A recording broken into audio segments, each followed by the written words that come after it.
Bonjour tout le monde, merci d'avoir cliqué sur cette vidéo. On va vous faire la présentation de l'Audi R8 dans quelques secondes, mais avant tout, on tenait à vous préciser ce que Nash Automobile sait exactement. Exactement, donc là on est dans le showroom, dans nos locaux. Il faut savoir que nous on fait de l'achat, de la vente et du dépôt-vente de véhicules de sport et de collection. Donc vous voyez autour de vous, c'est que ça. Donc si vous avez des projets de vente ou d'achat dans le futur, n'hésitez pas à nous contacter, à vous abonner et on commence la vidéo maintenant. Allez, bon visionnage.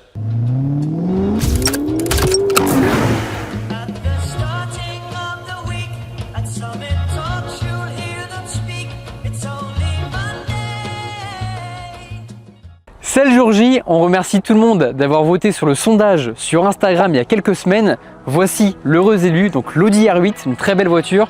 On avait mis 3 autos en concurrence et vous avez choisi celle-ci. Donc c'est parti, on vous la présente.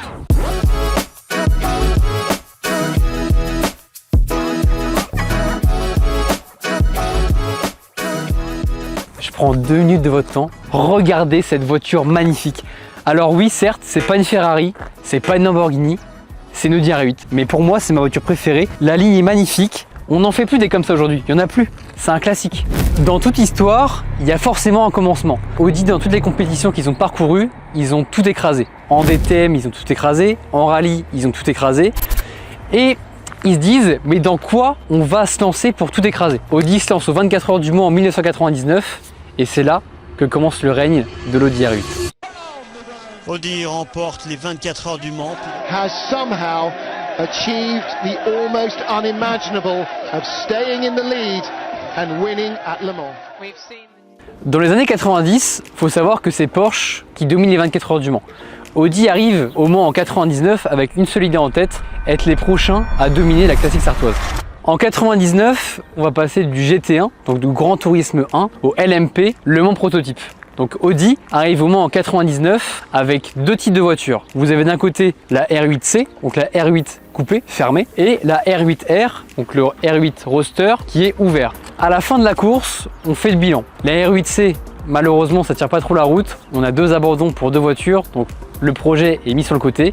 Mais la R8R, malgré des soucis de boîte de vitesse, finit 3e et 4e au général. Voici l'Audi qui est actuellement au 3e rang. Pirot, Biella et Thaïs, c'est Emanuele Pirot qui est actuellement au volant. Pirot amène la première Audi sur la 3e marche du podium. Alboreto et une autre Audi termine 4e.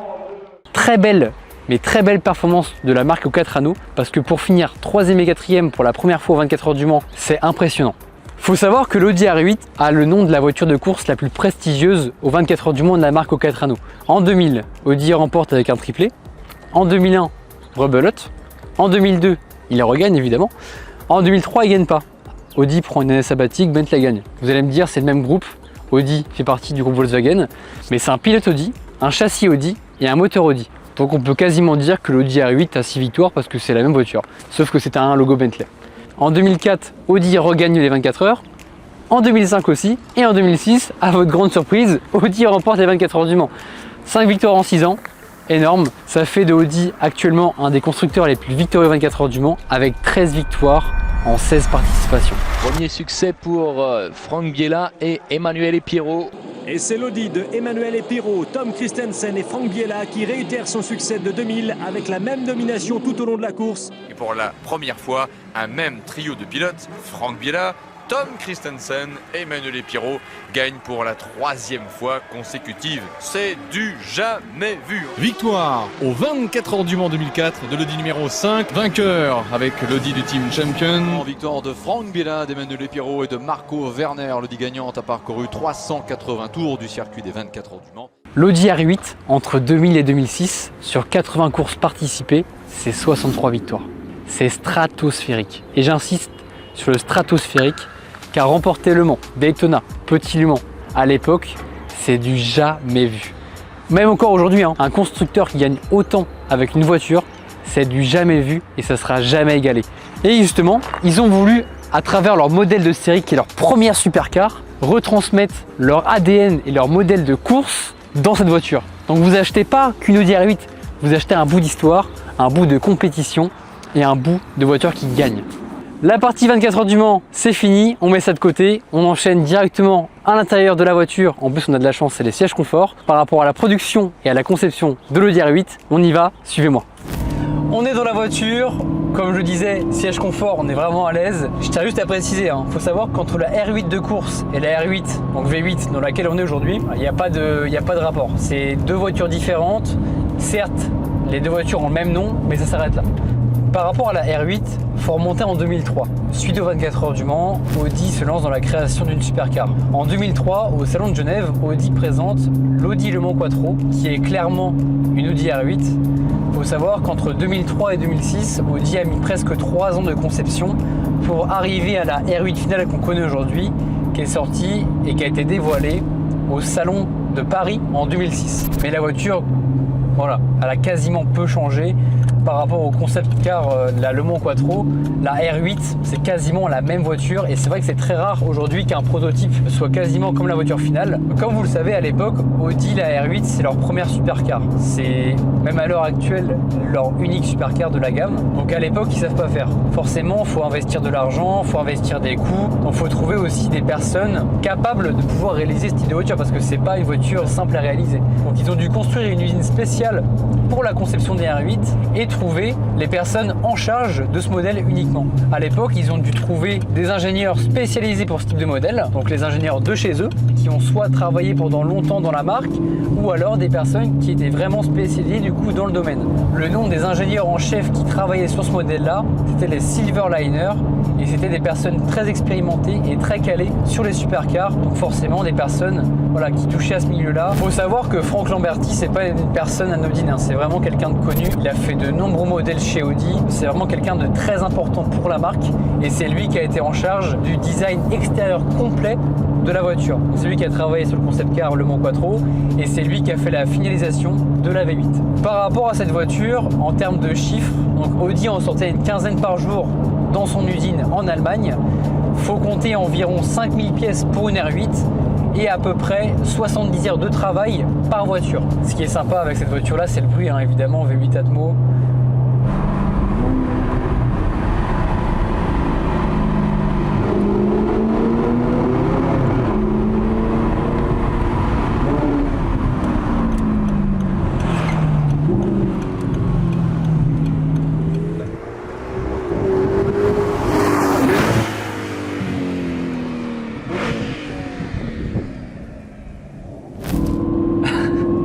Ah mais regardez, regardez qui y a derrière moi.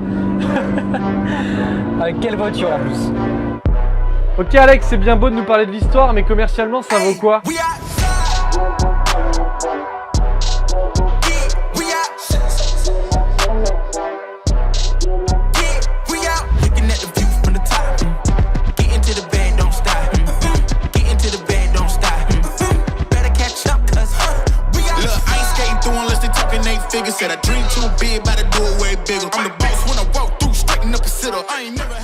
Allez, c'est parti, on va essayer de faire un point global sur ce qu'est l'Audi R8 sur le point commercial avec le tour des équipements, ce qui est bon, ce qui est mauvais.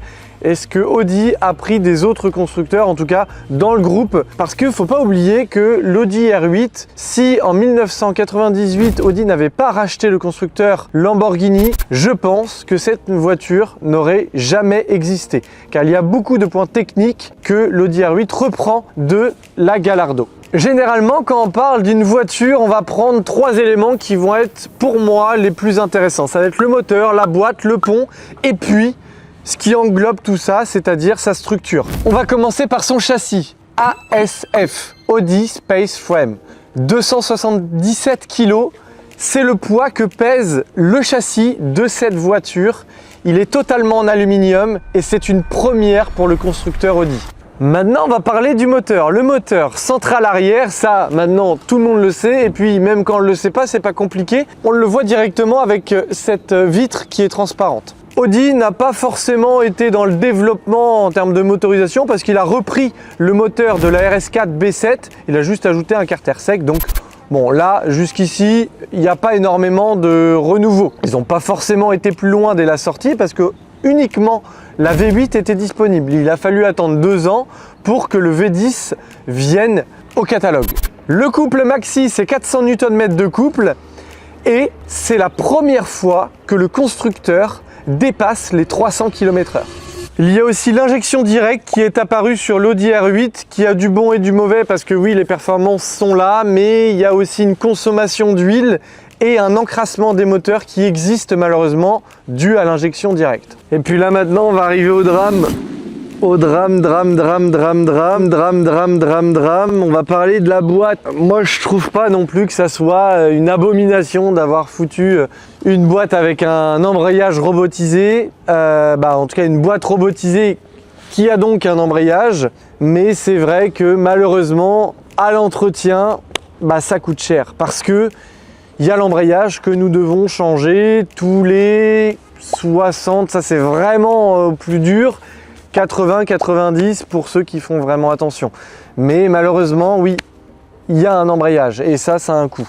Après, pour toute la partie technique, tous ceux qui vont dire la boîte est catastrophique, honnêtement, on l'a conduit.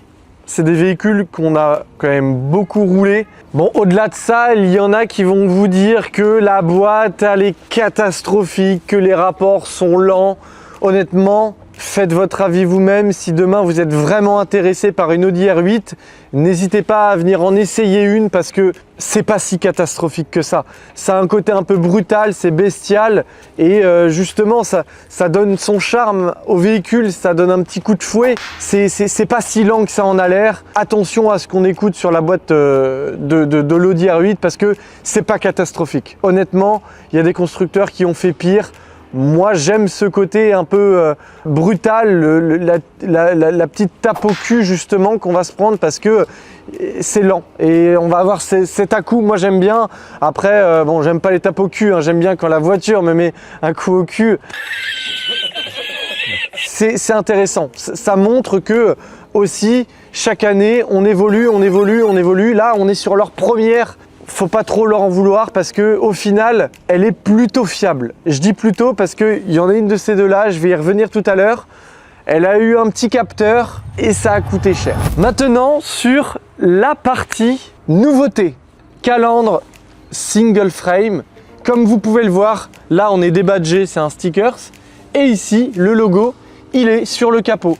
C'est la première fois qu'Audi nous sort un véhicule où le logo n'est pas sur la calandre. Encore une nouveauté, et celle-ci c'est pas uniquement chez Audi, c'est aussi mondial, car c'est la première fois qu'un constructeur sort des feux entièrement à LED. Et en plus de ça, Audi a intégré sa nouvelle signature que l'on retrouve quasiment encore aujourd'hui chez Audi. Et là maintenant, je vais vous parler du design, parce que là pour le coup, on va pouvoir la regarder dans 5 ans, dans 10 ans, dans 20 ans, on va toujours reconnaître l'Audi R8. Le profil, c'est juste intemporel. Même encore aujourd'hui, honnêtement, elle est encore actuelle. Et quand on regarde une Audi R8 de 2007 et quand on prend les dernières générations sorties il y a 1 ou 2 ans, en vrai, c'est la même ligne. Ça n'a quasiment pas changé. Le profil, ça, grâce au side blade, franchement, c'est ce qui fait tout le profil de l'Audi R8, disponible soit en carbone, soit peinte couleur carrosserie ou grise. Alors pour faire un petit rappel, celle-ci a le side blade gris et sur celle-ci le side blade carbone d'une V10. Donc au niveau de la prise d'air, il y a un léger décalage parce que c'est plus large. Est-ce que vous saviez que sur l'Audi R8, il y a un point commun avec une Bugatti Veyron Grand Sport? Et bien ce point commun, c'est les rétroviseurs.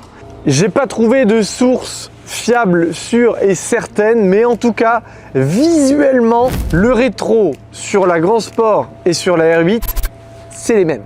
Et si Audi a vendu autant de voitures que ça, donc oui, c'est certes en partie grâce au design, mais je pense que le côté quattro l'a aussi beaucoup aidé parce que ça la rend peut-être moins sauvage. Malgré le fait qu'il y ait 30% à l'avant en termes de puissance, on a un véhicule qui peut presque être mis dans toutes les mains. Et ça, c'est plutôt rassurant quand on n'a pas forcément de notion de pilotage ou autre. Une Audi R8 à prendre en main, c'est vraiment très simple et le Quattro vient forcément favoriser ça. L'Audi R8 V8 n'est pas disponible uniquement en propulsion.